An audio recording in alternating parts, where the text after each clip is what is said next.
हाल ही में वरुण 2026 नौसेना अभ्यास भारत और किस देश के बीच संपन्न हुआ? फ्रांस के बीच में।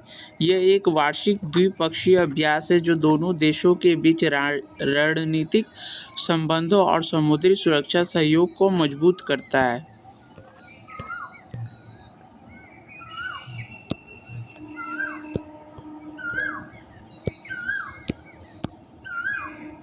फरवरी 2026 के आंकड़ों के अनुसार भारत के जीएसटी संग्रह में कितने प्रतिशत की वृद्धि हुई है?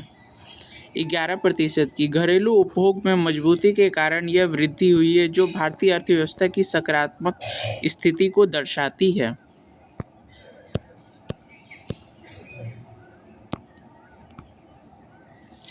G20 digital economy working group की बैठक मार्च 2026 में कहाँ आयोजित की जा रही है? बेंगलुरु में। इस बैठक का मुख्य उद्देश्य डिजिटल सार्वजनिक बुनियादी ढांचे और वैश्विक डिजिटल समावेशन पर चर्चा करना है।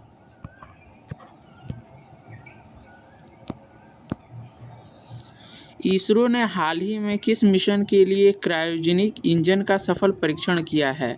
गगनयान के लिए। गगनयान भारत का पहला मानव अंतरिक्ष मिशन है और यह परीक्षण लंबी अवधि के प्रक्षेपण की क्षमता सुनिश्चित करता है।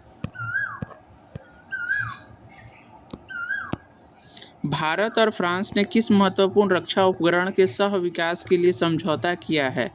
लड़ाकू विमान इंजन के लिए। आत्मनिर्भर भारत के तहत भारत अब अपनी अगली युवा पीढ़ी के लिए लड़ाकू विमानों के लिए इंजन तकनीक विकसित करेगा।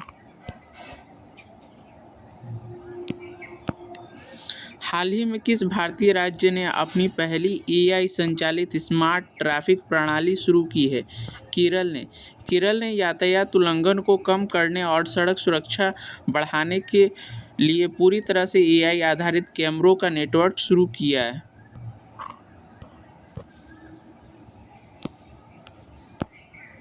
एशियाई शतरंज चैंपियनशिप 2026 में स्वर्ण पदक जीतने वाले भारतीय खिलाड़ी कौन हैं? डी गुकेश। उन्होंने कजाकिस्तान में आयोजित इस प्रतियोगिता में जीत दर्ज कर आगामी वर्ल्ड कप के लिए सीधे क्वालीफाई कर लिया है।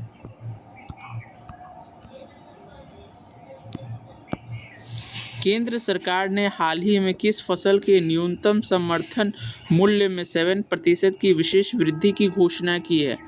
सरसों में। तिलहन उत्पादन में आत्मनिर्भरता को बढ़ावा देने के लिए सरकार ने किसानों को प्रोत्साहित करने के उद्देश्य से यह फैसला लिया है।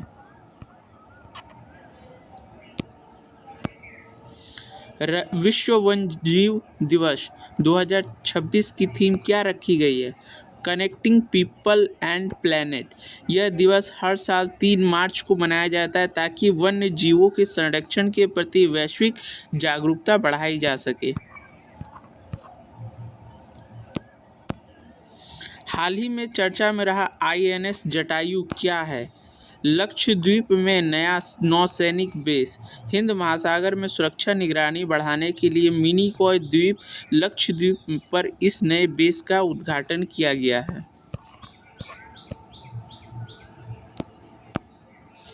हाल ही में किस भारतीय राज्य ने एक जिला एक खेल योजना के तहत 5 नए उत्कृष्टता केंद्र खोलने की घोषणा की है?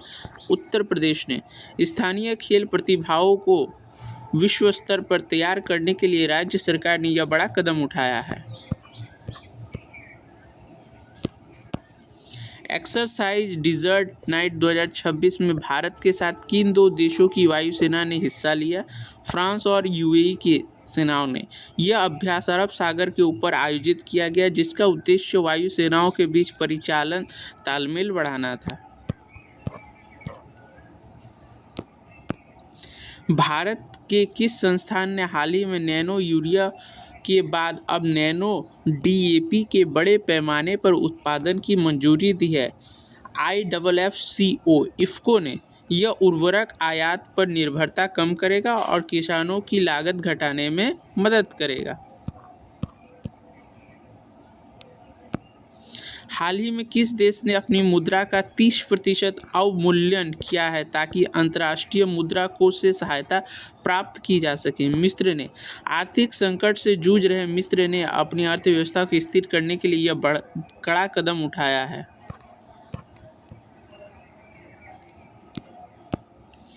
भारत का वह कौन सा पहला राज्य बन गया है जिसने अपनी सभी सरकारी फाइलों को 100% ई कैबिनेट और ई ऑफिस प्रणाली पर स्थानांतरित कर दिया है? हिमाचल प्रदेश। प्रशासनिक कार्यों में पारदर्शिता और गति लाने के लिए हिमाचल प्रदेश ने पूरी तरह पेपरलेस कार्य प्रणाली को अनिवार्य कर दिया है।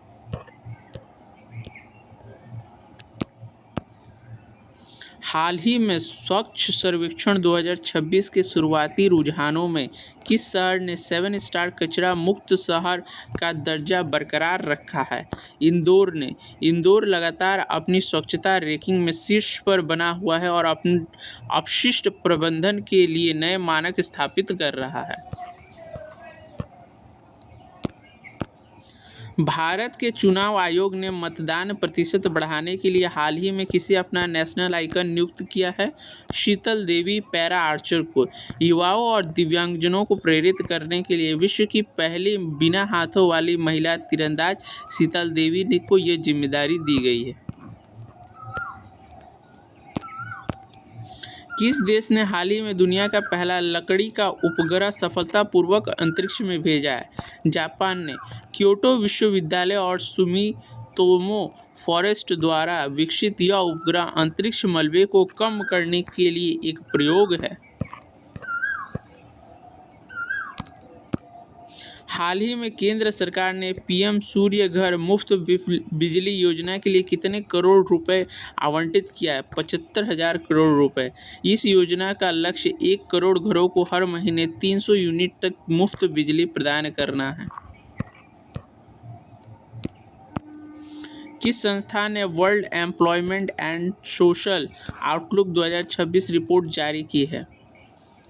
अंतर्राष्ट्रीय श्रम संगठन ने। इस रिपोर्ट में वैश्विक बेरोजगारी दर, कार्यस्थल और बढ़ती असमानता के बारे में चेतावनी दी गई है। हाल ही में किस भारतीय राज्य ने नीति आयोग की तर्ज पर अपना स्वयं का राज्य स्तरीय थिंक टैंक SITU लॉन्च किया है? उत्तराखंड ने। उत्तराखंड ने अपनी विकास योजना और नीति निर्माण को गति देने के लिए केंद्र के नीति आयोग की तरह यह संस्थान बनाया है। समुद्र लक्ष्मण अभ्यास 2026 भारत और किस दक्षिण पूर्वी एशियाई देश के बीच विशाखापत्तनम में आयोजित किया गया? मलेशिया के साथ।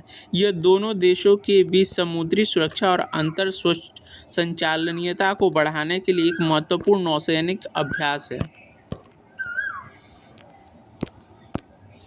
केंद्र सरकार द्वारा डिजिटल इंडिया फ्यूचर लैब्स का उद्घाटन हाल ही में कहाँ किया गया? CDAC तिरुवनंतपुरम में। इसका उद्देश्य अगली पीढ़ी के इलेक्ट्रॉनिक्स और डिजिटल सिस्टम डिज़ाइन को बढ़ावा देना है।